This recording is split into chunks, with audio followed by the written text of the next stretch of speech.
Hi Lana, hello and welcome once again to Lana's Coach. So I'm basically going to show you how to back up your course from Moodle platform and how you can be able to restore it. Now for my students or other lecturers who are struggling and maybe want to find out how to back up their courses, I'll use a typical example of my Moodle platform to show you the process. It's a bit confusing because I personally struggle to identify how I could back up my course content, especially when you're using the latest version of Moodle, right? So as you can see, I'm within the dashboard, and you can see one of the courses I teach is web design and development, right? So just beneath here we have course settings, participants. Then you have the more option, right? So just click on this drop down arrow. Then at the bottom here you can see we have course reuse. Yeah, so just click on the course reuse. You can see it's a bit confusing because it doesn't give you the option of backup, but course reuse, right? So once you're here, at the left side, right, of the window, you can see here we have import. So you just click on the drop down arrow. We have different options. So if you want to import, if you want to backup, you have restore, reset, select the appropriate option. Now in our case, we need to perform some backup. So you have to select backup, right?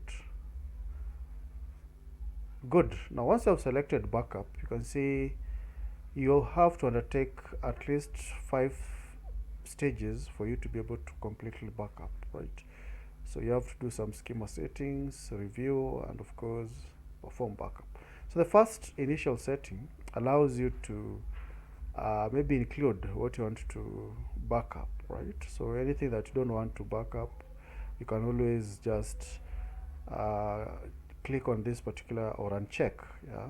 So in my case, I'll just back up everything.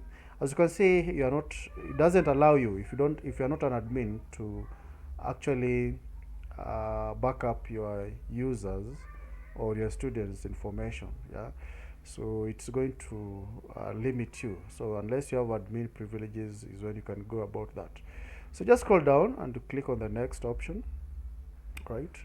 So within the next option, also it gives you now a good environment to select, especially the topics that you want to maybe leave behind, or the ones that you don't want to back up. Yeah, so you can just uncheck, right?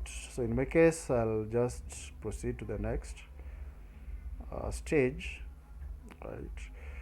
And you can see, and I can now go ahead and perform backup because I've reviewed everything and everything is set. So just click on the perform backup, right, and you give it some time.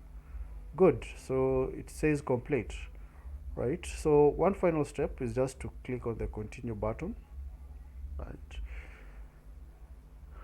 Then you'll have your backup here. So you can see I've done a number of backups. So this is a second backup, right? So this is the latest.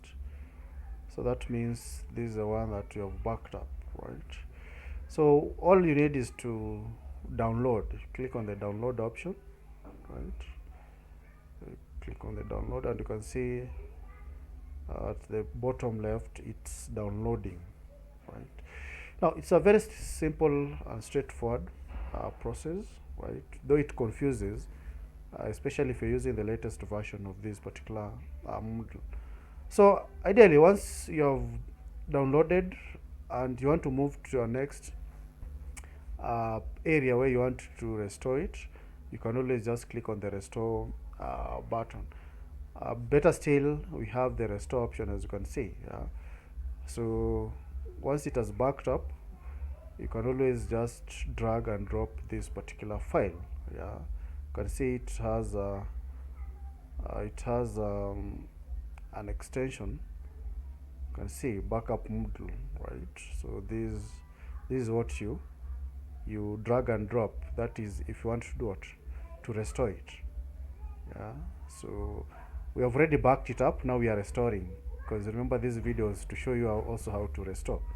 So in case you want to restore, simply drag and drop that, right? You wait for it to finish and then just click restore. and it's automatically going to restore itself. So it's straightforward like that. All right, I think it has been a useful video. All right, thanks.